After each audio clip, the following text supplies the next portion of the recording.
Hi, Populist family. This is Steve Hamill, the Director of Operations, and we had a quarterly Zoom call just a few weeks ago.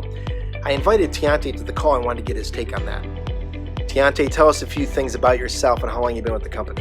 Hi everyone, my name is Tionte Curtis. I've been with the company for about 4 months and I'm a daytime floater. Great. Tionte, what did you think when I invited you to the quarterly Zoom call?